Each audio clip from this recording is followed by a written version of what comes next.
Good morning my dear students. मैं आपका SST अध्यापक शुभम तिवारी, माया ज्ञान संस्कार अकादमी बिरदालयपुर से आप सभी विद्यार्थियों का आज की इस वीडियो क्लास में बहुत बहुत स्वागत करता हूं। विद्यार्थियों, आज के एसएसटी कक्षा में मैं आप सभी के लिए इतिहास विषय का लेसन 4 प्रारंभ करने के लिए यहाँ पर उपस्थित हुआ हूँ। भारत में कंपनी राज्य का प्रभाव। विद्यार्थियों, पिछले पाठ में हमने कंपनी राज्य का विस्तार के बाद कंपनी राज्य का भारत में क्या प्रभाव पड़ा, कौन कौन से जगह ब्रिटिश ईस्ट इंडिया कंपनी के अधीन हुए और फिर वहां पर क्या शासन व्यवस्था रही, कौन कौन से कानून अंग्रेजी कंपनी द्वारा लागू किए गए, उन कानून के तहत क्या व्यवस्था बनाई गई और उसका भारतीय गणराज्यों पर क्या प्रभाव पड़ा और भारत की जनता पर उसका क्या प्रभाव पड़ा, यहाँ की आर्थिक व्यवस्था पर क्या प्रभाव पड़ा, आर्थिक व्यवस्था के साथ साथ शासन व्यवस्था, कानून व्यवस्था, व्यापार, यहाँ की संस्कृति, सभ्यता, अन्य सभी चीजों पर कैसे कैसे कंपनी ने अपना संपूर्ण प्रभाव जमाया।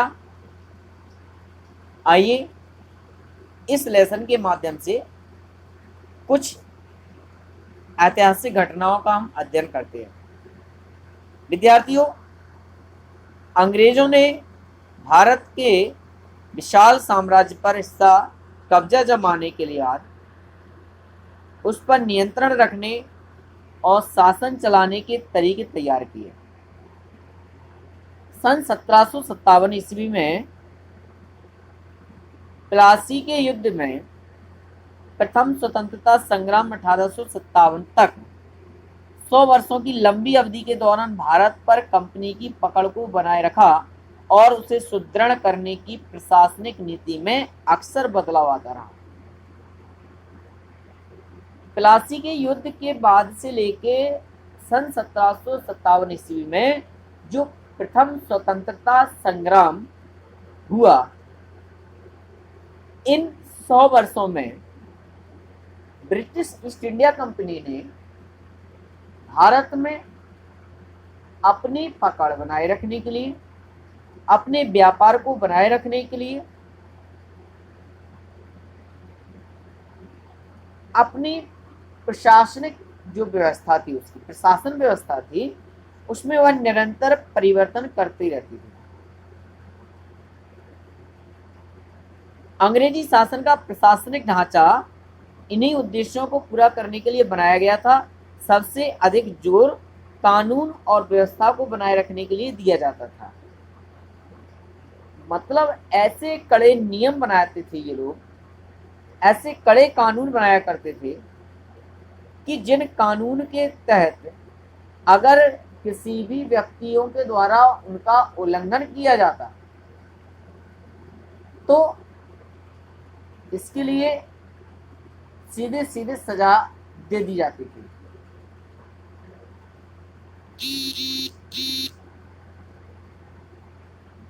जिससे बिना रुकावट भारत के साथ व्यापार किया जा सके, भौतिक एवं प्राकृतिक संसाधनों का अधिक से अधिक लाभ लिया जा सके।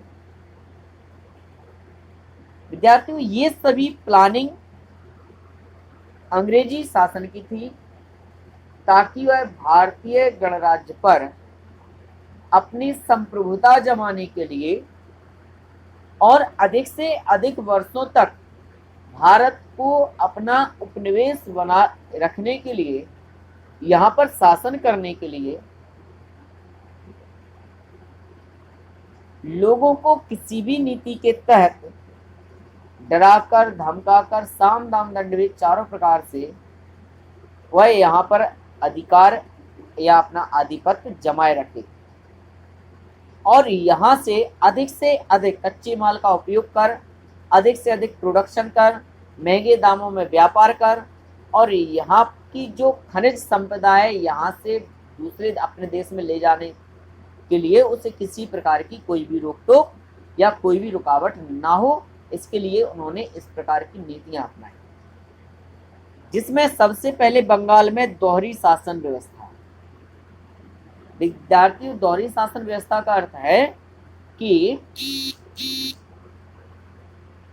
जैसे एक घर में दो व्यक्तियों के द्वारा व्यवस्था का क्रियान्वयन होना, सेम इसी प्रकार से बंगाल राज्य में भी दोहरी शासन व्यवस्था लागू की।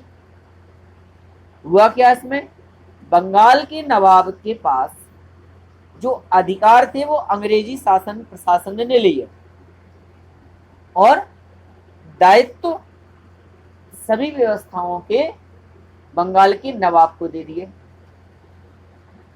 विद्यार्थी ये बताइए, सभी लोग जानते हैं कि अगर किसी व्यक्ति के पास पैसा नहीं होगा तो क्या वह व्यवस्थाओं को सुचारू रूप से बनाए रखा जा सकता है?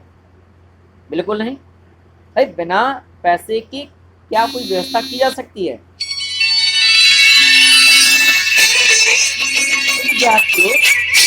अंग्रेजों ने जो राजस्व वसूली का काम था, लगान का जो काम था, वो अपने अधिकार में ले लिया और व्यवस्था एवं कानून व्यवस्था को बनाए रखने के लिए सारे दायित्व एवं अधिकार, सारे दायित्व व्यवस्थाएं बंगाल के नवाब को दी।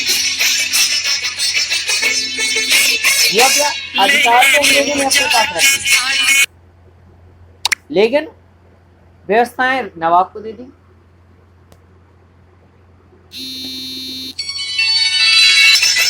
इसी दौरान सन 1770 ईस्वी में बंगाल में अकाल पड़ा। अकाल के दौरान बंगाल की जनता की कठिनाई और भी अधिक बढ़ गई। जनता को राहत पहुंचाने का कोई कार्य नहीं किया गया था। इससे इंग्लैंड में कंपनी की बहुत आलोचना हुई, परंतु कंपनी के अधिकारी अधिक धन कमाने में ही लगे रहे। विद्यार्थी, कंपनी का या कंपनी के अधिकारियों का एक ही उद्देश्य था, अधिक से अधिक कमाना, अधिक से अधिक धन की खपत भारत से करना। विद्यार्थियों, अन्य घटनाओं पर चर्चा करने के लिए कल पुनः उपस्थित होगा। इसी की आशा के साथ आप सभी विद्यार्थियों के लिए बहुत बहुत शुभकामनाएं जुड़ने के लिए और आज की इस वीडियो क्लास के माध्यम से अध्ययन करने के लिए।